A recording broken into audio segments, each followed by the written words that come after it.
राति 8 बजेको जनता समाचारमा तपाईंलाई स्वागत छ। नमस्कार, म प्रतिमा चौधरी। नमस्कार, म अनिस्मा बस्नेत। सबैभन्दा पहिले प्रमुख समाचार। नेपालमा कोरोनाबाट मृत्यु हुनेको संख्या 1000 नाग्यो। एकै दिन 3114 जनामा संक्रमण। कोरोना बीमा लेख बमोजिमको दाबी रकम 1 हप्ताभित्र भुक्तानी गर्न अर्थ मन्त्रालयको निर्देशन। दैनिक प्रतिवेदन मन्त्रालयमा पेश गर्न आग्रह।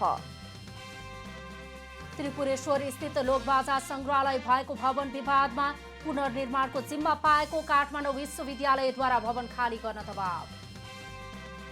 अमेरिकामा नयाँ राष्ट्रपति चयनका लागि मतदान जारी। वर्तमान राष्ट्रपति ट्रम्प र जो बाइडेन चुनावी मैदानमा।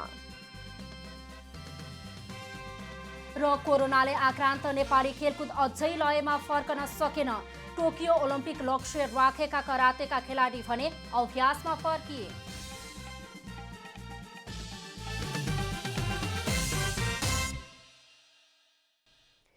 अब पूरा समाचार। नेपालमा कोरोना भाइरसको संक्रमणबाट मृत्यु हुनेको संख्या 1000 नाघेको छ। स्वास्थ्य तथा जनसंख्या मन्त्रालयका अनुसार पछिल्लो 24 घण्टामा कोरोनाबाट 20 जनाको मृत्यु भएसँगै कुल मृतक संख्या 1004 पुगेको हो। यस्तै पछिल्लो 24 घण्टामा 3114 जना नयाँ कोरोना संक्रमित थपिएका छन्। यो सँगै नेपालमा संक्रमितको कुल संख्या 1,79,614 पुगेको छ। मन्त्रालयका अनुसार मंगलबार 11,166 जनाको नमूना परीक्षण भएको छ। त्यस्तै मंगलबार 3,142 जना संक्रमण मुक्त भएर घर फर्किएसँगै डिस्चार्ज हुनेको कुल संख्या 1,41,134 पुगेको छ। अब नेपालमा 37,476 जना सक्रिय संक्रमित आइसोलेसनमा रहेको मन्त्रालयले जानकारी दिएको छ। यस्तै क्वारेन्टिनमा रहनेको संख्या 1,277 रहेको छ। अर्थ मन्त्रालयले बीमा समितिबाट जारी भएका कोरोना बीमा लेख बमोजिमको दाबी गरेका बीमितहरूको बीमाङ्क रकम 1 हप्ताभित्र भुक्तानी गर्न निर्देशन दिएको छ।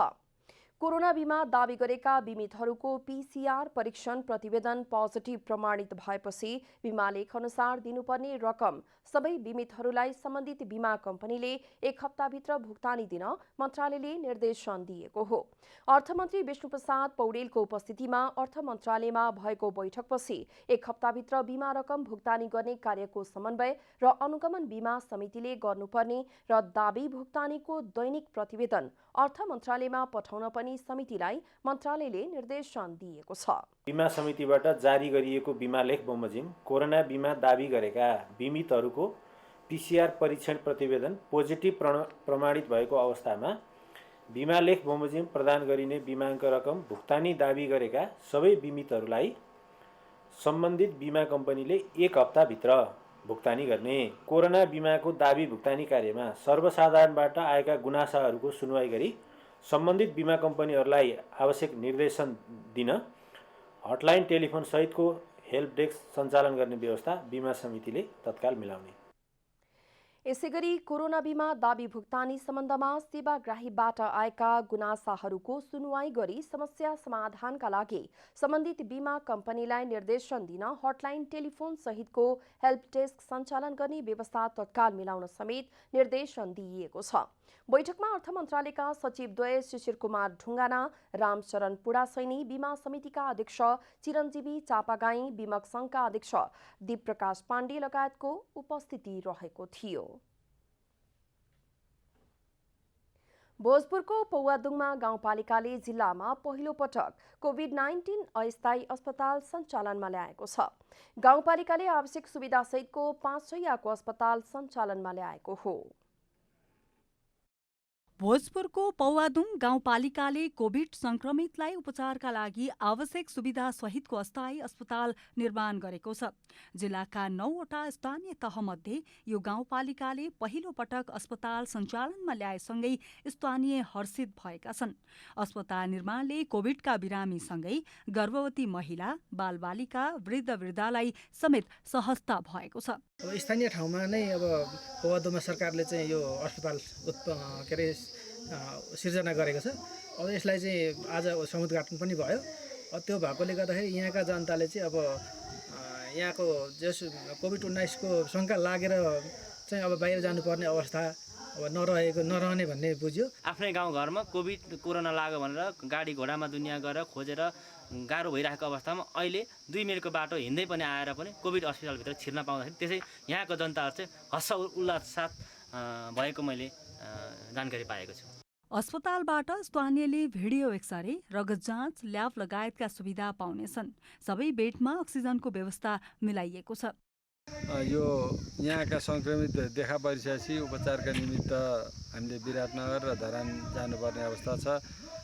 त्यहाँ गएर पनि सहज रूपमा सेवा नपाइरहेको अवस्था छ र हाम्रो गाउँघरमै यो पौवादुङ्गा गाउँपालिकाको आज स्थापना भयो, मानेडाँडामा स्थापना भएको कोभिड अस्पतालले यस क्षेत्रका बासिन्दाहरूमा कोभिडको लक्षणहरू देखिएमा, त्यसबाट सङ्क्रमित देखिएमा आफ्नो घर नजिकमा बसेर उपचार पाउने सम्भावना छ।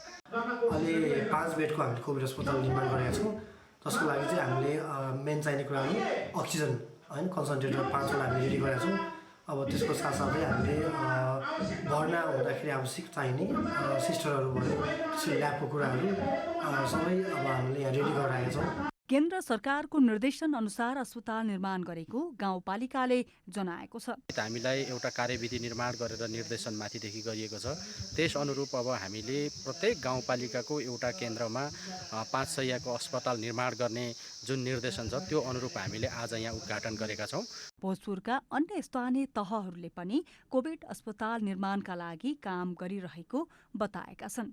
भोजपुरबाट कविता खड्काको रिपोर्ट। एक्सनएड नेपालले स्वास्थ्य तथा जनसङ्ख्या मन्त्रालयलाई कोरोना भाइरस रोकथाम तथा नियन्त्रणमा प्रयोग हुने स्वास्थ्य सामग्री सहयोग स्वरूप उपलब्ध गराएको छ। एक्सनएड नेपालकी कार्यकारी निर्देशक सुजिता माथिमाले आज स्वास्थ्य मन्त्री भानुभक्त ढकाललाई स्वास्थ्य सामग्री उपलब्ध गराउनु भएको हो। माथिमाले समाज कल्याण परिषद र महिला बालबालिका तथा ज्येष्ठ नागरिक मन्त्रालयसँगको समन्वयमा 9,457 सेट पीपीई उपलब्ध गराइएको बताउनुभयो, जसको मूल्य करिब 1 करोड 62 लाख रुपैयाँ रहेको छ। कोरोना रोकथामका लागि अग्रपङ्क्तिमा रहेर काम गर्ने स्वास्थ्य कर्मीहरूको सुरक्षाका लागि पीपीई सेट सहयोग गरिएको माथिमाले बताउनुभयो। हामीले समाज कल्याण परिषद समन्वय गरिकन महिला मन्त्रालयसँग समन्वय गरिकन आज हामीले 9,457 वटा चाहिँ हामीले हस्तान्तरण गरेका छौँ। Whole PPE set ministry of health र पपुलेसनलाई चाहिँ हामीले यो हस्तान्तरण गरेका छौँ। यो टोटल मूल्य भनेको करिब 1 करोड 62 लाखको हाराहारीमा चाहिँ यो टोटलमा छ। माथिमाले संक्रमणको दर उच्च भएका क्षेत्रमा आफूहरूले उपलब्ध गराएको पीपीई सेट प्रयोग हुने विश्वास व्यक्त गर्नुभयो। नेपाली कांग्रेसले पार्टीको केन्द्रीय कार्यालय र जिल्ला कार्यालयहरूमा 3 दिन पार्टीको झण्डा आधा झुकाउने भएको छ। आज बसेको केन्द्रीय कार्य समितिको आकस्मिक बैठकले प्रतिनिधि सभा सांसद समेत रहनुभएका पार्टीका केन्द्रीय सदस्य सूर्य बहादुर केसीको निधनमा शोक व्यक्त गर्दै पार्टीको झण्डा आधा झुकाउने निर्णय गरेको हो। कांग्रेस नेता पूर्णबहादुर खड्काले कार्तिक 18, 19 र 20 गते पार्टीको केन्द्रीय कार्यालय र सबै जिल्ला कार्यालयहरूमा पार्टीको झण्डा आधा झुकाउने निर्णय भएको जानकारी दिनुभयो। स्वर्गीय केसीप्रति सम्मान प्रकट गर्दै शोक कार्यक्रम देहाइबन्दी निर्धारण गरिएको छ। 77 कार्तिक 18, 19 र 20 गते 3 दिनसम्म पार्टीका केन्द्रीय कार्यालय र सबै जिल्ला कार्यालयहरूमा पार्टीको झण्डा आधा झुकाउने। कार्तिक 19 गते बुधबारका दिन केन्द्र तथा जिल्लाका सबै कार्यालयहरू बन्द गर्ने। प्रोग्रामको 13औं दिनसम्म केन्द्रीय कार्यालय सबै जिल्ला कार्यालयहरूमा शोक पुस्तिका राख्ने। यस्तै कार्तिक 19 गते सबै कार्यालयहरू बन्द गर्ने र केसीको निधनको 13 दिनसम्म शोक पुस्तिका राख्ने निर्णय पनि बैठकले गरेको छ। केसीको निधनपछि कांग्रेसको आज बस्ने भनिएको पदाधिकारी बैठक पनि स्थगित भएको छ। पोखरा महानगरपालिका 7 कास्कीका केसीको सोमबार राति निधन भएको थियो। गृहमन्त्री रामबहादुर थापाले उपत्यकाको ट्राफिक व्यवस्थापनका लागि सडक सञ्जाल विस्तार लगायतका कामलाई सरकारले प्राथमिकता दिने बताउनु भएको छ। उपत्यका लगायत देशका विभिन्न ठाउँमा हुने ट्राफिक जामलाई कम गर्न गुणस्तरीय सडक निर्माण, कालोपत्रे गर्ने र सडक सञ्जाल विस्तारलाई सरकारले प्राथमिकताका साथ अगाडि बढाउने बताउनुभयो। गृह मन्त्रालयमा आयोजित कार्यक्रममा मन्त्री थापाले ट्राफिक व्यवस्थापनका लागि सरकारले ऐन निर्माणको कामलाई पनि तदारुकताका साथ अगाडि बढाउने बताउनुभयो। आगामी वर्षबाट ट्राफिक व्यवस्थापनलाई प्रविधियुक्त बनाउने कुरालाई पनि सरकारले ध्यान दिने उहाँले बताउनुभयो। सरकारको तर्फबाट यो ऐन बनाउने कुरा पनि जो कुरा आएको छ, यसलाई अलि तदारुकताका साथ अब आगामी यो उसमा हाम्रो सेसनमा हामीले यो विधेयकलाई हामी पारित गर्नेछौँ। आगामी आर्थिक वर्षमा यसलाई आफ्नो योजनामा हालेर चाहिँ यसलाई यातायातलाई हामीले यो ट्राफिक व्यवस्थापनलाई प्रविधियुक्त बनाउने कुराहरूमा पनि हामीले ध्यान दिनेछौँ। प्रहरी महानिरीक्षक शैलेश थापा छेत्रीले ट्राफिक नियम थाहा भएर पनि पालना नगर्नेहरूका लागि कडा कानुनको आवश्यकता रहेको बताउनुभयो। ट्राफिक नियम जानी जानी उल्लङ्घन गर्नेहरूमाथि हुने जरिवाना रकम बढाउनु पर्ने उल्लेख गर्दै उहाँले लाइसेन्स वितरणमा पनि कडाई गर्नुपर्ने बताउनुभयो। कसरी युज गर्ने भनेर निबन्ध लेख्नुस् भन्यो भने उसले आउट अफ 199 ल्याउने गरेर निबन्ध लेखिदिन्छ, तर त्यो पालना चाहिँ गरिरहेको छैन। इन्डियाले 4-5 महिना अगाडि चलान भनेर जुन प्रकारले जरिवाना लगाउने नीति लिएर आयो, त्यो खाले अलिकति कठोर नीति ल्याउनुपर्छ भन्ने मान्छु। लाइसेन्सको डिस्ट्रिब्युसनमा हामीले अलिकति पनि लापरवाही गऱ्यौँ भने सडकमा प्रयोग हुने गाडी नै हतियारको रूपमा युज हुने सम्भावना रहन्छ। कार्यक्रममा महानगरीय ट्राफिक प्रहरी महाशाखा प्रमुख एसएसपी भीम ढकालले ट्राफिक व्यवस्थापन सम्बन्धी कार्ययोजना प्रस्तुत गर्नु भएको थियो। काठमाडौँ उपत्यकाको ट्राफिक जाम कम गर्न र सवारी दुर्घटना न्यूनीकरणका लागि ट्राफिक व्यवस्थापन सम्बन्धी एकीकृत कार्ययोजना 2077 तयार भएको छ। तत्काल सडक विस्तार गर्नुपर्ने, फराकिलो बनाउनुपर्ने, सडक किनारमा रहेका वर्कसप तथा कल कारखानालाई स्थानान्तरण गर्नुपर्ने लगायतका सुझाव कार्ययोजनामा समेटिएका छन्। ट्राफिक प्रहरी महाशाखा प्रमुख भीमप्रसाद ढकाल संयोजक रहेको समितिले एकीकृत कार्ययोजना तयार गरी गृहमन्त्री रामबहादुर थापालाई बुझाएको छ। उपत्यकाको सवारी जाम कम गर्न तत्काल सडक विस्तार गर्नुपर्ने, फराकिलो बनाउनुपर्ने, सडक किनारमा रहेका वर्कसप तथा कल कारखानालाई स्थानान्तरण गर्नुपर्ने लगायतका सुझाव कार्ययोजनामा समेटिएका छन्। गौरीघाट प्रहरी बिटको पर्खाल भत्काई सडक फराकिलो पार्नुपर्ने, जडीबुटी पुल र राधे राधे पुलको बाँकी काम तत्काल सम्पन्न गर्नुपर्ने, जडीबुटीदेखि सूर्यविनायकसम्म सर्भिस लेनको बाँकी ट्र्याक खोल्ने र मर्मत सम्भार गर्ने लगायतका काम गरी सर्भिस लेन सञ्चालन गर्नुपर्ने र कोटेश्वर चोकदेखि जडीबुटी पुलसम्म दुवैतर्फको सर्भिस लेन छिटो खोल्नुपर्ने विषय कार्ययोजनामा समेटिएका छन्। यस्तै दीर्घकालीन रूपमा उपत्यकाका अन्य साँगु र सडक र चोक जङ्सनहरूको अध्ययन गरी विस्तार गर्नुपर्ने, चक्रपथ सडकको बाँकी खण्ड विस्तारका लागि योजना बनाई सम्पन्न गर्नुपर्ने योजना पनि कार्ययोजनामा समेटिएको महाशाखाका प्रमुख ढकालले बताउनुभयो। यस्तै बाहिरी चक्रपथको अवधारणालाई कार्यान्वयन गर्नुपर्ने, नागढुङ्गा सिस्नेखोला टनेल, टोका छहरे टनेल योजना समयमै सम्पन्न गर्नुपर्ने योजना पनि समेटिएको छ। यसैगरी पक्नाजोल क्षेत्रपाटी ग्वारको मङ्गलबजार, गौशाला चाबहिल बौद्ध मङ्गलबजार सुन्दाहारा, जोरपाटी सुन्दरी जल र लगनखेल प्रयाग पोखरी सडक कालोपत्रे गर्नुपर्ने सुझाव समितिले दिएको छ। यस्तै जोरपाटी साँखु हात्तीवन, गोदावरी कमल विनायक नगरकोट, इमाडोल सिद्धिपुर लुबु सानोठिमी बाख्रा बजार र नक्कु दोबाटो बागडोल सर्भिस लेन पनि कालोपत्रे गर्नुपर्नेछ। समितिले सडक किनारामा स्थापना भएका पेट्रोल पम्प र वर्कसपहरू पनि स्थानान्तरण गर्नुपर्ने सुझाव दिएको छ। यसैगरी माइतीघर तिनकुने सूर्यविनायक कोटेश्वर कलङ्की सडकलाई नमुना सडकका रूपमा विस्तार गरी नमुना सडकको रूपमा विकास गर्नुपर्ने गरी कार्ययोजना निर्माण भएको छ। दीर्घकालीन रूपमा उपत्यकाका सडक फराकिलो बनाएर नमुना सडकका रूपमा विकास गर्ने, प्रत्येक वडामा कम्तीमा एउटा सडकलाई नमुना सडकको रूपमा विकास गर्ने र सरकारी स्तरबाट नै ट्राफिक विद्यालय सञ्चालन गरी ट्राफिक र सडक नियम सम्बन्धी प्रशिक्षण दिनुपर्ने सुझाव पनि कार्ययोजनामा समेटिएको छ। ललितपुरको सुनाकोठीमा सडक नबनेको भन्दै स्थानीयहरूले अनिश्चितकालीन सडक बन्दको घोषणा गरेका छन्। लामो समयदेखि सडक कालोपत्रे गर्न माग गर्दै आए पनि कालोपत्रे नभएको भन्दै स्थानीयले अनिश्चितकालीन सडक बन्दको घोषणा गरेका हुन्। विस्तारका लागि सडक भत्काएर अलपत्र छाड्दा घाम लाग्दा धुलो र पानी पर्दा हिलोले आफूहरू पीडित भएको सुनाकोठीका बासिन्दाले बताएका छन्। 4 महिना अघि भएको आन्दोलनमा तत्काल सडक कालोपत्रे गर्ने सहमति भए पनि काम नभएपछि पुनः आन्दोलनमा उत्रनु परेको स्थानीयले बताएका छन्। काठमाडौँको त्रिपुरेश्वर स्थित लोकबाजा संग्रहालय रहेको भवनका बारेमा विवाद भएको छ। गुठी संस्थानले संग्रहालय भाडामा बसेको भवन र मन्दिरको पुनर्निर्माणको जिम्मा काठमाडौँ विश्वविद्यालयलाई दिएपछि संग्रहालयले सार्न अस्वीकार गर्दा विवाद सतहमा आएको हो। काठमाडौँको त्रिपुरेश्वर स्थित त्रिपुरेश्वर महादेव मन्दिर सँगै रहेको लोकबाजा संग्रहालय रहेको भवनलाई खाली गराउन खोज्दा विवाद उत्पन्न भएको छ। गुठी संस्थानले काठमाडौँ विश्वविद्यालयलाई करार सम्झौता गरी मन्दिर र भवनको पुनर्निर्माणको जिम्मा दिएपछि संग्रहालय सार्न अस्वीकार गर्दा विवाद उत्पन्न भएको हो। संग्रहालयमा हाल नेपालको सभ्यता र विभिन्न संस्कृतिको परिचय झल्कने 125 जात जातिको करिब 650 प्रकारका मौलिक एवं दुर्लभ बाजाहरू रहेका छन्। विश्वविद्यालयको दबावसँगै संग्रहालय र त्यहाँ रहेका बाजाहरूको व्यवस्थापनमा चुनौती भएको र यसको विकल्प खोजिदिनुपर्ने लोकबाजा संग्रहालयका संस्थापकको भनाइ छ। यो बाजा झिकेर राख्नु पर्यो नि त, राख्ने ठाउँ चाहियो नि। बाजा म्युजियममा हो, बाहिर फुटपाथमा राख्ने कुरो भएन, भुइँमा राख्ने कुरो त भएन भनेपछि यी बाजाहरूलाई के छ त भने सुरक्षित हुनु पर्यो र संरक्षित हुनु पर्यो, प्रदर्शन हुनु पर्यो। त्यो ठाउँ हामीलाई दिनुहोस्, दिएपछि हामी यो ठाउँ त हाम्रो त अब यो होइन, किन हामी त छोडौँला।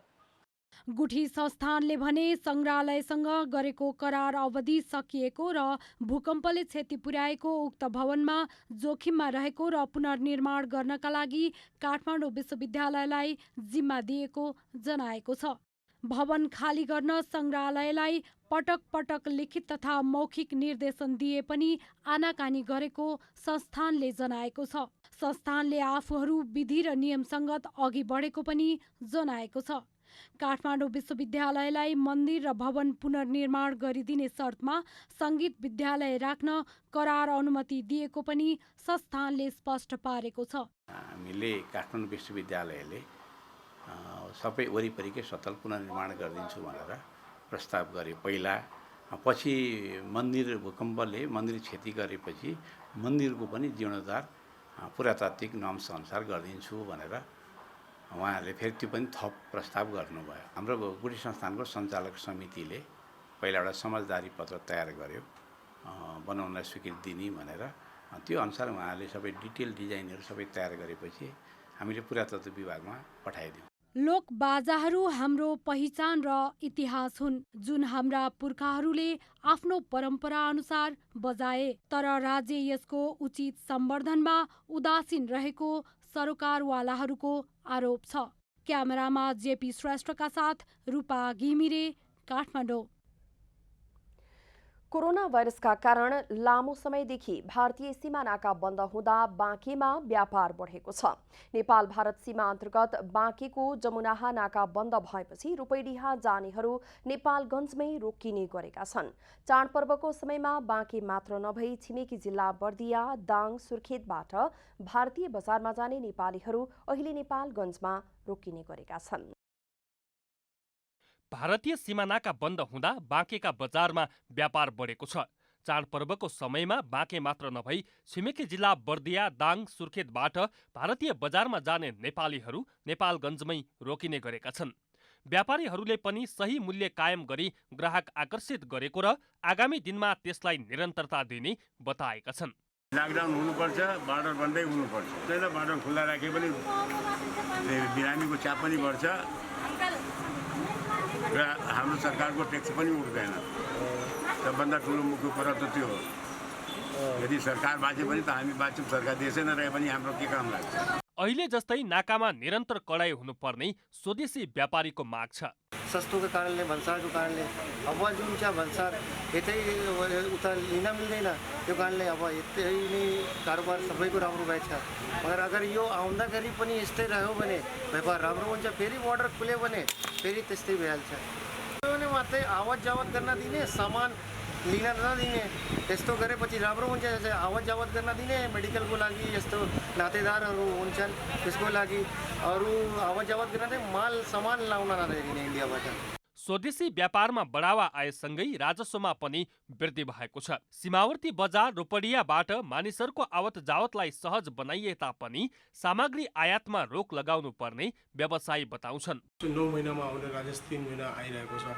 आन्तरिक राजस्व कार्यालयमा 4 महिनासम्म पसल बन्द हुँदाखेरि पनि पोहोर बराबर चाहिँ ट्याक्स उठेको छ। अहिले चाहिँ अरू बढेको छ, ट्याक्स जति उठ्नु पर्यो त्योभन्दा बढी बढेको छ। त्यो वास्तवमा हामीले चाहिँ भन्थ्यौँ सरकारको लागि भन्थ्यौँ, हामीले चाहिँ भन्थ्यौँ देशको लागि भन्थ्यौँ। बिना भन्सारमा 5 करोडको सामान दैनिक हुन्थ्यो त हामीले त घाटा हुन्थ्यो। जब यहाँको व्यापारीलाई घाटा हुन्छ, जब यहाँको व्यापारीले व्यवसाय गर्न पाउँदैन, इन्कमै गर्न पाउँदैन, अनि कहाँबाट income tax तिर्छन्।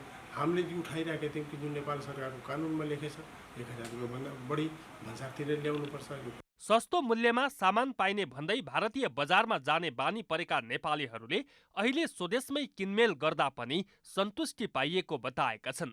बाँकेबाट Rabindra Singh ठकुरीको report. पटक पटक बन्द हुँदै खुल्दै गरेको तातोपानी नाका गत बिहीबारबाट पुनः सञ्चालनमा आएको छ। तर चिनिया पक्षले पर्याप्त सामग्री नपठाउँदा नेपाली व्यवसायीहरू मारमा परेका छन्। चिनिया पक्षले सुरक्षाको कारण देखाउँदै थोरै सामान पठाउँदा सिजनमा आउनुपर्ने सामग्री ढिलो आउने सम्भावना बढेकाले व्यवसायीहरू चिन्तित भएका हुन्। कोभिड संक्रमणको जोखिमका कारण नयाँ मापदण्ड तयार गरी तातोपानी नाका खोलिएको छ। नयाँ मापदण्ड अनुसार काम गर्नका लागि नेपालतर्फको भन्सारमा 25 भन्दा बढी चिनिया कन्टेनरबाट नेपाली कन्टेनरमा सामान पल्टी गर्न सकिने यार्ड तयार गरिएको छ। एक चिनिया कन्टेनरको सामानले नेपालतर्फको 2 देखि 3 कन्टेनर सामान भरिन्छ। यदि पूर्ण क्षमतामा सामान आयात हुने हो भने दैनिक 50 भन्दा बढी नेपाली कन्टेनर आउन सक्नेछन्। तर नाका खुलेको पहिलो दिन 2 कन्टेनर र दोस्रो दिन 4 कन्टेनर मात्रै सामान आएको थियो। चिनिया पक्षले स्वास्थ्य सुरक्षाको कारण देखाउँदै थोरै सामग्री पठाउँदा आफूहरू मर्कामा परेको नेपाली व्यवसायी विजय शेर्पाले बताउनुभयो। निरन्तर नाका खोलिदियो भने गाडी पनि मुभमेन्ट धेरै हुन्छ, धेरै पनि गर्नुपर्ने छ, व्यवसाय पनि काम हुने। अब कतिवटा गाडीहरू छ त्यहाँ धेरै ब्याङ्कबाट लोनमा झिकेको छ, धेरै व्यवसायहरू मार्नु परिरहेछ, धेरैको त घरबारै सकिनु लागिसक्यो। नाकालाई पूर्ण रूपमा सञ्चालन गर्नुपर्ने अथवा पूर्ण रूपमा बन्द गरेर समुद्री नाकाबाट सामान ल्याउन पाउनुपर्ने व्यवसायीहरूको माग छ। कि पुरै खोल्दे कि पुरै बन्द गरिदियो र हाम्रो जति नेपालीको जति पनि व्यापारीहरूको सामान छ त्यो तपाईँको उता 22 बोट ल्याउने वातावरण मिलाइदियो भने हामीले त्यति मात्रै त्यो शब्द बोल्ने र यहाँ धर्ना कसेर बस्ने भन्ने खालको हामी सोच बनाएर बसेको। नाकाबाट अहिलेसम्म स्याउ र केही रेडिमेड कपडा मात्रै आएको छ। यही गतिमा सामान आउने हो भने अहिले व्यापारीहरूले खरिद गरिसकेको सामान आउन 1 वर्ष लाग्न सक्ने तातोपानी भन्सार सुक्खा बन्दरगाह कार्यालयका प्रमुख लालबहादुर खत्रीले बताउनुभयो। यद्यपि स्वास्थ्य सुरक्षा मापदण्ड परीक्षणको रूपमा रहेकोले थोरै मात्रामा सामान आयात भइरहेको उहाँले बताउनुभयो। उहाँले सामान ढुवानी बढाउन आफूले चिनिया पक्षसँग लगातार छलफल गरिरहेको पनि बताउनुभयो। जस्तो आजको दिनमा हिजो एउटा 2 कन्टेनर सामान आयो, आज 3 कन्टेनर सामान आयो। त्यति मात्रै सामान आएर त व्यवसाय साथीहरूको सामान आउनलाई चाहिँ अझै 1 वर्ष लाग्छ। त्यसको लागि चाहिँ हामी के गर्छौँ भन्दाखेरि अब हाम्रो यतापट्टिको तयारी, सतर्कता, विश्वसनीय वातावरण बनाउनलाई चाहिँ हामी उच्चतम हदसम्म चाहिँ हामी सब प्रयास गर्छौँ। आयातित सामग्री पूर्ण क्षमतामा ल्याउनको लागि मन्त्रालय स्तरबाट छलफल पनि भइरहेको भन्सार कार्यालयले जनाएको छ। सरकारले सापटीका रूपमा बांग्लादेशबाट ल्याउने तयारी गरेको 50,000 मेट्रिक टन युरिया मल तत्काल नआउने भएको छ। गत भदौ दोस्रो साता दुई देशका राष्ट्र प्रमुख बीच भएको टेलिफोन कुराकानीमा मौखिक सहमति भए पनि अझै समझदारी पत्रमा हस्ताक्षर हुन सकेको छैन। मौखिक सहमति भएको 2 महिना बितिसक्दा समेत प्रक्रिया नटुङ्गिँदा गहुँमा हाल्न मल अभाव हुने सम्भावना देखिएको छ। गहुँ लगाउने समयका लागि रासायनिक मल ल्याउने तयारी भए पनि अझै समय लाग्ने देखिएको कृषि तथा पशुपन्छी विकास मन्त्रालयका प्रवक्ता डाक्टर हरिबहादुर केसीले बताउनुभयो। केसीका अनुसार केही दिनमा 2 देशका कम्पनी बीच मल खरिद सम्झौतामा हस्ताक्षर गर्ने तयारी गरिँदैछ। हस्ताक्षर भएपछि खरिदका लागि मन्त्री परिषद बैठकको अनुमतिसँगै प्रक्रिया सुरु हुनेछ। यसअघि कार्तिक महिनामा मल खरिदको सम्झौतामा हस्ताक्षर गरेर मङ्सिर पहिलो सातादेखि ढुवानी हुने विश्वास गरिएको छ। नेपाल उद्योग वाणिज्य महासंघको आसन्न निर्वाचनका लागि वरिष्ठ उपाध्यक्षका उम्मेद्वार चन्द्रप्रसाद ढकाल समूहले जिल्ला तथा नगर वस्तुगत र एसोसिएट तर्फबाट केन्द्रीय सदस्य पदमा उम्मेदवारी दर्ता गराएका छन्। निर्वाचन कार्यालय समेत रहेको नेपाल उद्योग वाणिज्य महासंघको केन्द्रीय कार्यालय पुगी ढकाल प्यानलका विभिन्न व्यक्तिहरूले केन्द्रीय सदस्य पदमा उम्मेदवारी दर्ता गराएका हुन्। आज वस्तुगत तर्फ केन्द्रीय सदस्यमा हेमराज ढकाल, आकाश अधिकारी, कमला श्रेष्ठ, जयेश शिवाकोटी, सुभाष भण्डारी, प्रकाश सिंह कार्की, भक्त हमाल, सुबोध कुमार गुप्ता, सुमित केडिया, रविन्द्र कुमार श्रेष्ठ, नरेशलाल श्रेष्ठले उम्मेदवारी दर्ता गराउनु भएको छ। यस्तै जिल्ला नगरतर्फबाट अशोक ताम्राकार, तारानाथ घिमिरे, उमेश डामिया लगायतले उम्मेदवारी दर्ता गराउनु भएको छ। साथै एसोसिएट तर्फ ढकाल प्यानलबाट अजित बस्नेत, अम्बिका प्रसाद पौडेल, रामशरण थपलिया, भरत आचार्य, विनोद ढकाल, विराट थापा, गोपाल खनाल, कृष्णलाल महर्जन, बाबुकाजी कार्की लगायतले उम्मेदवारी दर्ता गराउनु भएको छ। मनोनयन स्थलमा पुग्नुभएका वरिष्ठ उपाध्यक्षका उम्मेद्वार चन्द्रप्रसाद ढकालले निजी क्षेत्रका आर्थिक मुद्दा उठाउन साना, मझौला र ठूला उद्योगी व्यवसायीहरू मिलेर अगाडि बढ्ने बताउनुभयो। सबै प्रकारका व्यवसाय सञ्चालन गरी विदेशी लगानी समेत प्रवर्धन गर्ने उल्लेख गर्दै उहाँले देश विदेशमा रहेका लाखौं नेपालीहरूका लागि रोजगारी सिर्जना हुने गर्ने र यहाँ नै जुन एउटा चाहिँ लाखौं नेपालीहरू जुन बाहिर चाहिँ जानुभएको चाहिँ छ, वास्तवमा चाहिँ उहाँहरूलाई चाहिँ एउटा चाहिँ नेपालमै एउटा चाहिँ रोजगारी सिर्जना गर्न सक्ने हिसाबको जुन एउटा चाहिँ औद्योगिक वातावरण चाहिँ तयार गर्नको लागि पहल गर्नेछु भन्ने कुरा म चाहिँ सम्पूर्ण साथीहरू लगायत हाम्रो यो टिमको साथीहरूको चाहिँ तर्फबाट म चाहिँ यहाँहरूलाई चाहिँ भन्न चाहिँ चाहन्छु।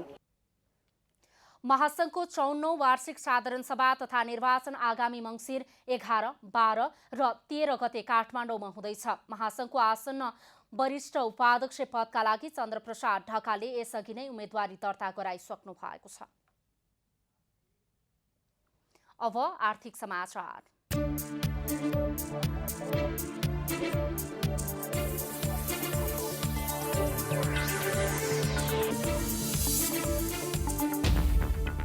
स्वदेशी तथा विदेशी लगानी सहजीकरणका लागि उद्योग विभागले देशैभर उद्योगी व्यवसायीमाझ अन्तर्क्रिया गर्ने भएको छ। स्थानीय लघु घरेलु साना र मझौला उद्योगको विकाससँगै लगानी बढाउने उद्देश्यले उद्योगी व्यवसायीबाट राय सुझाव सङ्कलन गर्न लागि विभागका महानिर्देशक जीवलाल भुसालले जानकारी दिनुभयो। प्रतिस्पर्धी बजारमा औद्योगिक विकास एवं लगानी प्रवर्धनका लागि विभागले 7 प्रदेशमा कार्यक्रम गर्न लागेको उहाँले जानकारी दिनुभयो। लगानी सम्बन्धमा भएका समस्यालाई समाधान गरेर नेपाललाई लगानी मैत्री गन्तव्य बनाउन विभाग लागि परेको भुसालले बताउनुभयो। कोभिड संक्रमण कमी हुनासाथ लगानी सहजीकरणका वृहत कार्यक्रम अगाडि बढाइने पनि उहाँले बताउनु भएको छ। मंगलबार सुनको मूल्य तोलामा 400 रुपियाँले बढेको छ। बजारमा छापावाला सुन प्रति तोला 95,400 रुपियाँमा किनबेच भएको नेपाल सुनचाँदी व्यवसायी महासंघले जनाएको छ। सोमबार छापावाला सुन प्रति तोला 95,000 रुपियाँमा कारोबार भएको थियो। मंगलबार तेजाबी सुन प्रति तोला 94,900 रुपियाँमा किनबेच भएको छ। चाँदीको मूल्य तोलामा 5 रुपियाँले बढेर प्रति तोला 1,210 रुपियाँमा कारोबार भएको महासंघले जनाएको छ। अन्तर्राष्ट्रिय बजारमा सुन प्रति औँस $1,892 हाराहारीमा कारोबार भइरहेको छ। माउन्टेन इनर्जी नेपाल लिमिटेडले कार्तिक 26 गतेदेखि सर्वसाधारणलाई साधारण शेयर आइपिओ निष्कासन गर्ने भएको छ। कम्पनीले 100 रुपियाँ अङ्कित कुल 19,68,027 किता शेयर निष्कासन गर्न लागेको हो, जसमध्ये 39,361 किता कम्पनीका कर्मचारीलाई छुट्याइएको छ भने 98,401 किता सामूहिक लगानी कोषहरूको लागि छुट्याइएको छ। बाँकी रहेको 18,30,265 किताका लागि सर्वसाधारणले आवेदन दिन सक्नेछन्।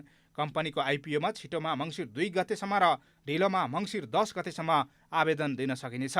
मङ्सिर 2 गतेसम्म सबै शेयर बिक्री नभएमा मात्र 10 गतेसम्म आवेदन दिन पाइनेछ। नबिल इन्भेस्टमेन्ट ब्याङ्किङले आइपिओ निष्कासन तथा बिक्री प्रबन्धकको काम गर्दैछ। कम्पनीले म्याग्दीको नीलगिरी खोलामा 38 मेगावाटको आयोजना र मिस्ट्री खोलामा 42 मेगावाटको आयोजना निर्माण गरिरहेको छ। अब खेलकुद समाचार।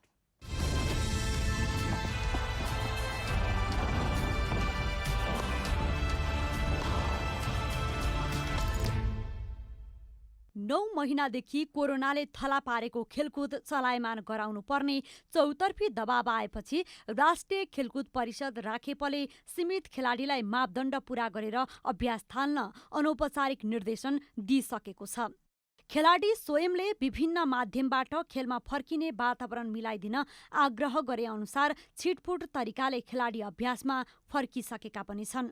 यसै मध्येका कराते खेलाडीले 2021मा हुने टोकियो ओलम्पिकका लागि तयारी थालेका हुन्। घर बसाई पट्यार लाग्दो भइसकेको र अभ्यासमा फर्किन आतुर रहेकी कराते खेलाडी अनु अधिकारीले अभ्यासले आफूलाई उत्साह मिलेको बताउनुभयो।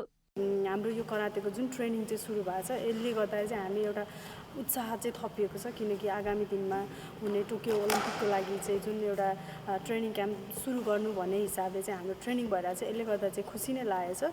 यस्तै नेपालको पुरुष टोलीबाट टोकियो ओलम्पिकमा प्रतिनिधित्व गर्ने लक्ष्य राखेका नवीन रसाइले पनि अभ्यासमा फर्किन पाउँदा दङ्ग देखिनुहुन्छ। यति घर बस्नुभन्दा चाहिँ हामीलाई अब केही पछिको उसमा केही अब हामी केही डाउन नहोस्, हाम्रो मनोबल डाउन नहोस्, हाम्रो ट्रेनिङ डाउन नहोस्, हामी स्ट्यामिना डाउन नहोस् भनेर हामीलाई अहिले ट्रेनिङ गरेर आएको। हामी अब त्यतिको नपुगे पनि हामी बिस्तारै हामी लेभल अप गर्दैछौँ यसको लागि चाहिँ। हाम्रो ट्रेनिङ चाहिँ निरन्तर भइरहेको छ अनि त्यसले हामी आफ्नो मनोबल डाउन नगरेर हामी ट्रेनिङ अवश्य अब आउने गेममा पनि हामी मेडल जित्ने आशले अहिले ट्रेनिङ गरेको छौँ। मुख्य प्रशिक्षक दीपक श्रेष्ठले कोरोनालाई बहाना बनाएर खेलकुद गतिविधि रोक्न नहुने तर्क राख्दै आउनु भएको छ। उहाँले खेलाडीलाई घरमा नै थुनेर राख्ने भन्दा पनि अन्तर्राष्ट्रिय स्तरमा अन्य देशले अवलम्बन गरेको विधि जस्तै नेपाली खेलाडीलाई मास्क लगाएर अभ्यासमा उतार्नुपर्ने समय आएको बताउनुभयो।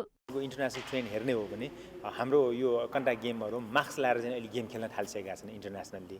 अब एउटा रोग पनि हो हैन, रोगलाई चाहिँ हामीले कसरी न्यूनीकरण गर्ने र आफ्नो एक्टिभिटिजहरू पनि कसरी अगाडि बढाउने भन्ने कुरामा सारा संसार नै अहिले लागिसकेका छ। यो रोग भनेर हामीले बसिराख्दाखेरि झन्झन त्यसले चाहिँ अन्य विकराल निम्त्याउनु सट्टा हामीले चाहिँ कसरी यसलाई चाहिँ न्यूनीकरण गरेर अगाडि बढ्ने र यो सँगसँगै अगाडि बढ्ने भन्ने खालको कुरा चाहिँ सबैले अपनाएको कारणले गर्दा हामीले पनि त्यो अनुसारले चाहिँ अहिले अपनाएका छौँ। नेपाली खेलाडीलाई टोकियो ओलम्पिक र्याङ्किङका आधारमा त्यति सहज छैन। यद्यपि वाइल्ड कार्डको माध्यमबाट ओलम्पिक सहभागिता हुने लक्ष्यलाई कोरोना महामारी थप बाधक बनेको छ। नेपाली खेलकुदको सर्वोच्च निकायले ओलम्पिक सहभागिता जनाउने सीमित खेलाडीलाई उचित वातावरण मिलाएर अवसर प्रदान गरे खेलाडीले बोकेको लक्ष्य भेटाउन सक्ने थिए कि। अब मौसम समाचार।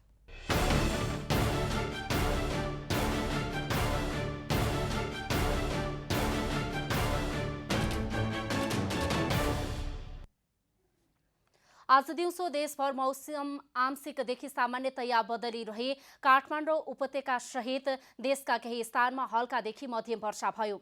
आज राति पनि देशभर मौसम सामान्यतया बदली रहे। देशका केही स्थानमा हल्कादेखि मध्यम वर्षाको सम्भावना रहेको जल तथा मौसम पूर्वानुमान महाशाखाले जनाएको छ। अब देशभरका विभिन्न स्थानको मौसम सम्बन्धी थप विवरण।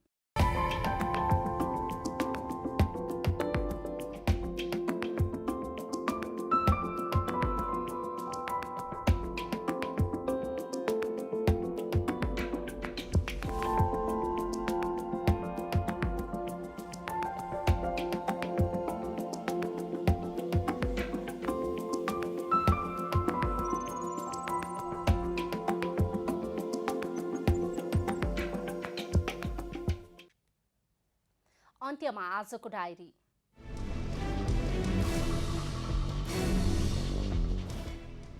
नेपालमा कोरोना भाइरसको संक्रमणबाट पछिल्लो 24 घण्टामा 20 जनाको मृत्यु भएसँगै कुल मृतकको संख्या 1004 पुगेको छ।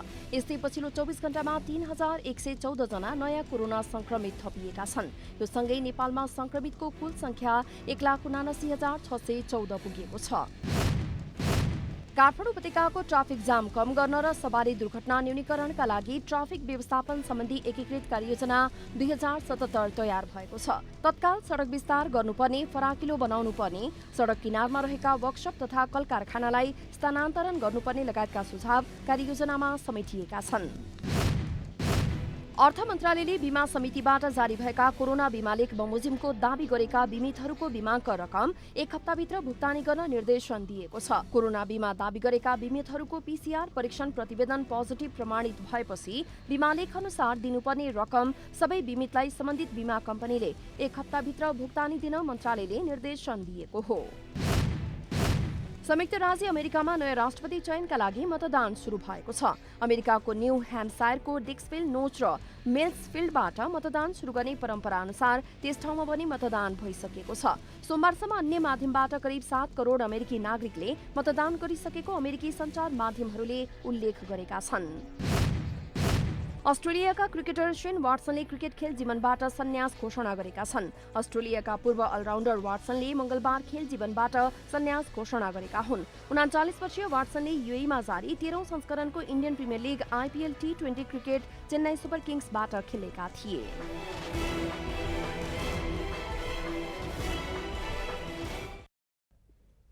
जनता समाचार अहिलेलाई यति नै। जनताद्वारा जनताका लागि प्रसारित जनता टेलिभिजनका कार्यक्रमहरू युट्युब, ट्विटर, फेसबुक र हाम्रो वेबसाइट जनतासमाचार.com मा पनि पढ्न र हेर्न सक्नुहुनेछ।